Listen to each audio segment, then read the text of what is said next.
ফিলবাৰীৰ তৰাণীৰ পৰা মায়ানগৰী মুম্বাইৰ কোক ষ্টুডিঅ' ভাৰতলৈ যাত্ৰা মৰাণ জনগোষ্ঠীৰ হাতী শিকোৱা গীত মৰাণসকলৰ হাতী শিকোৱা গীত পালেগৈ কোক ষ্টুডিঅ' ভাৰত মৰাণ জনগোষ্ঠীৰ ৰাইজৰ মাজত আনন্দ কণ্ঠশিল্পী শংকুৰাজ কোঁৱৰ হাতী ফান্দি শৰৎ মৰাণ ছবিৰ পৰিচালক অভিনৱ গগৈ তাৰাদীবাসী ৰাইজৰ সম্বৰ্ধনা ২৬ মাৰ্চত মায়ানগৰী মুম্বাইৰ কোক ষ্টুডিঅ' ভাৰতে মুকলি কৰিছিল মৰাণসকলৰ হাতী শিকোৱা গীত হলললো মুকলিৰ পিছতেই বৃহস্পতিবাৰে নিশা প্ৰথমবাৰলৈ তাৰাণীৰ ৰাজহুৱা খেলপথাৰত হাজাৰ হাজাৰ ৰাইজ উপস্থিত হৈ একেলগে উপভোগ কৰে মৰাণসকলৰ হাতী শিকোৱা গীত হলললো অসমৰ অন্যতম আদিম ভূমিপুত্ৰ মৰাণসকলৰ জাতীয় জন্তু হল হাতী আদিম ভূমিপুত্ৰ মৰাণ জনগোষ্ঠীৰ মাজত আজিও সজীৱ হৈ আছে হাতী খালৰ পৰম্পৰা হাতী ফান্দিয়ে পৰম্পৰাগত গীত পৰিৱেশন কৰি বনৰীয়া হাতীক বশ কৰি ঘৰচীয়া হাতী কৰে হাতী ফান্দি গৰাকীয়ে বিভিন্ন গীত মাত পৰিৱেশন কৰি দিয়ে হাতীক জ্ঞান বিগত বৰ্ষত তাৰাণীত আদিম ভূমিপুত্ৰ মৰাণ জনগোষ্ঠীৰ জাতীয় জন্তু হাতী শিকোৱা সময়ত ৰাজ্যৰ প্ৰতিটো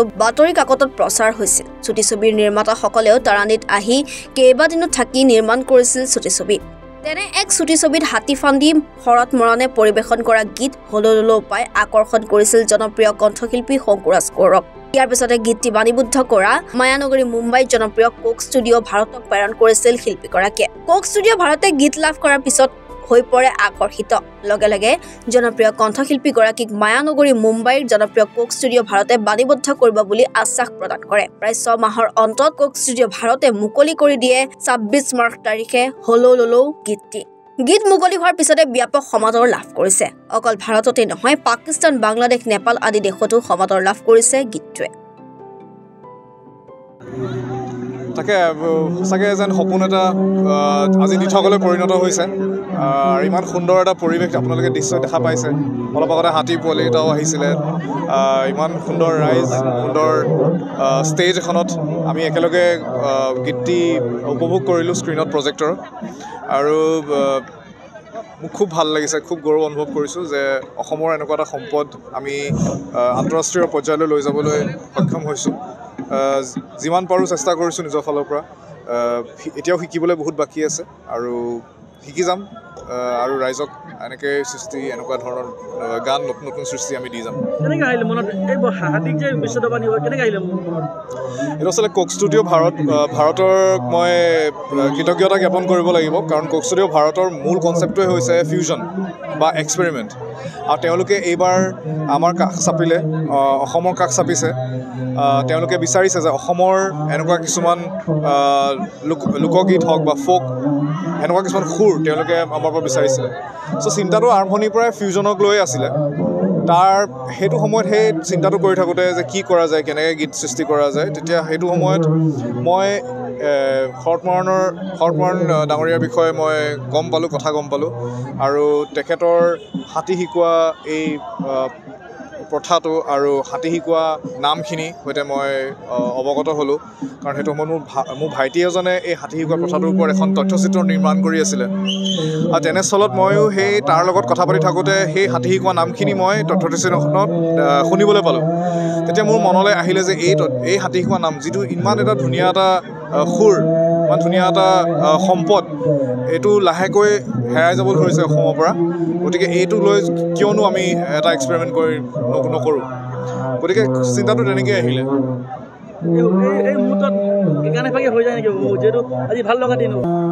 নিশ্চয় নিশ্চয় পৰ্বতত আছিলি গৈ বৰ কাক খাই ভৈয়ামলৈ আহিলি তই ফান্দি চেপা পাই হলললাই তাৰ লগতে আমি বিহু অলপো এড কৰিছোঁ তেনেকৈ যোৰহাটত আমি কওঁ ছটাই পৰে বতে ধুলি কুঁৱলী হাতী ধৰিবলে যাওঁলা হৰি হাতী হেৰুৱালি লিহিৰি বনতে ঘূৰা হেৰুৱালি ৰণতে চেৰাইতি এদিনে বাগৰি যাব যৌৱন মোৰ মৰহি গ'লে চলৈ চোতালত দুবৰিবন মোলৈ তোৰ আছেনে মন হলললাই হলল বগৰীয়া খাই তোৰ মাৰে বিদেশ গলৈ তোৰে নিন্দা যায় হলল থেংক ইউ আমি প্ৰথম কথা মৰাণ ল'ৰা যে মৰাণৰ হাতী শিকোৱা গীত এটা গৈছে এইটো ডেফিনেটলি এটা গৌৰৱ কৰিবলগীয়া কথা। দ্বিতীয় কথাটো হৈছে মোৰ গাঁৱৰ পৰা আমাৰ জন্মভূমি গাঁওখনৰ পৰা যে গীত গৈ মায়ানগৰী পাইছে তাৰ কাৰণে ডাবল আমি গৌৰৱান্বিত, একদম বহুত বেছি পৰিমাণে গৌৰৱান্বিত আমি এই গীতটোত। তৃতীয় কথাটো হৈছে মই ব্যক্তিগতভাৱে বা আমি তৰাণী গাঁওবাসীৰ এজন সন্তান হিচাপে ব্যক্তিগতভাৱে গীতটোৰ সৈতে জড়িত হৈ পৰিলোঁ। শংকুৰাজ কোঁৱৰ ডাঙৰীয়াক আমাক লগ লগাই দিলে, হিমাংশু চুতীয়াই, অনুপম চক্ৰৱৰ্তী বা অন্যান্য লোকসকলে আমাক জড়িত কৰাই দিলে আৰু তেওঁলোকৰ জৰিয়তে আমি আমাৰ গাঁৱলৈকে আহিলে। আমি শৰৎ মৰাণক ঘৰলৈকে লৈ গ'লোঁ। গীতটো তেওঁ তামোল পাণ সহকাৰে দি আচলতে তেওঁলোকে লৈছে আৰু গোটেই কথা বতৰাবিলাক আমাৰ চকুৰ সন্মুখত হৈছে। আজি গীতটো একচেপ্ট কৰিছে, গীতটো ৰেকৰ্ডিং চলিছে,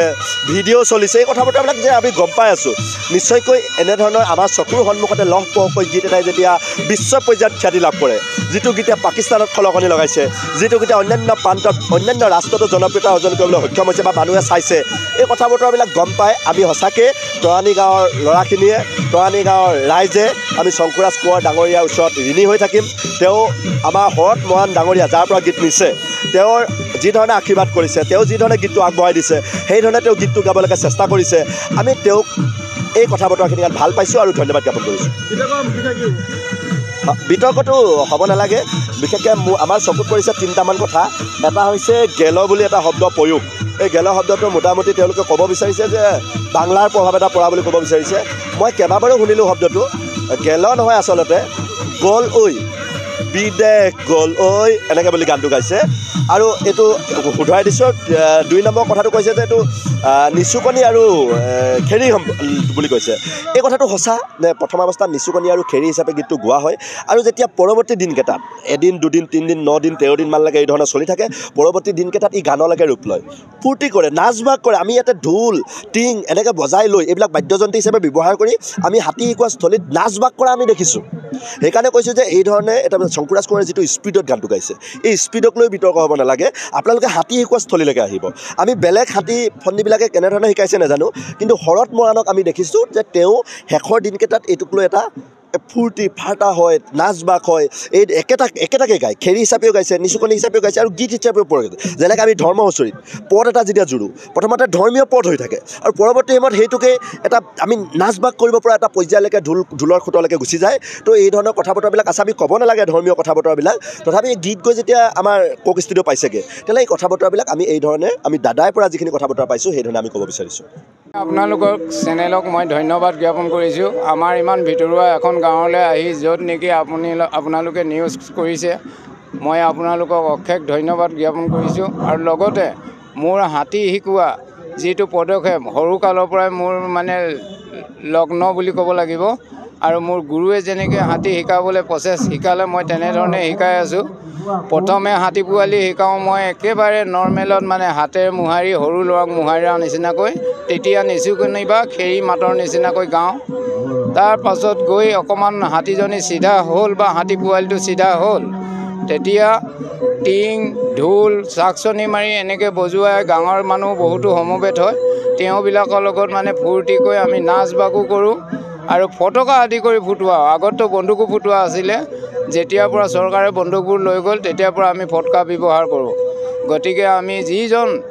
মানুহে এই গানটো নি কোক ষ্টুডিঅ' পোৱালে, মই তেখেতক বহুত বহুত ধন্যবাদ জ্ঞাপন কৰিছোঁ। আৰু আমাৰ বিশেষকৈ উমানন্দ মুদৈ মৰাণ আৰু আমাৰ গণৰাজ মৰাণকো মই বহুত মোৰ আপোনালোকৰ চেনেলৰ তৰফৰ পৰাই মই ধন্যবাদ জ্ঞাপন কৰিছোঁ। গতিকে আমাৰ মৰাণ জনগোষ্ঠীৰ এই হাতী শিকোৱা গীতটো যাতে গোটেই ৱৰ্ল্ডত বাজি থাকে, মই তাকে কামনা কৰি মোক ক'ব লগা সামৰিছোঁ। মই প্ৰদৰ্শন কৰি দিছোঁ গীতটো, হাতী বন্ধা সময়ত গোৱা গীতকে মই প্ৰদৰ্শন কৰিছোঁ। পৰ্বতত আছিলি গৈ বৰ কাক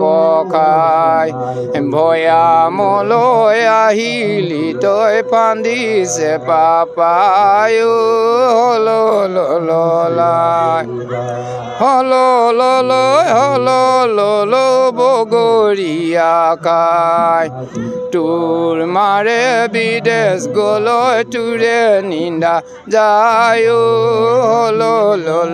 লাই ফান লাডু পেয়া লাডু জটকা লাডু হাৰি মাউত ফান্দি দুটি হৈয়া যায় চিকাৰ বাৰী লাই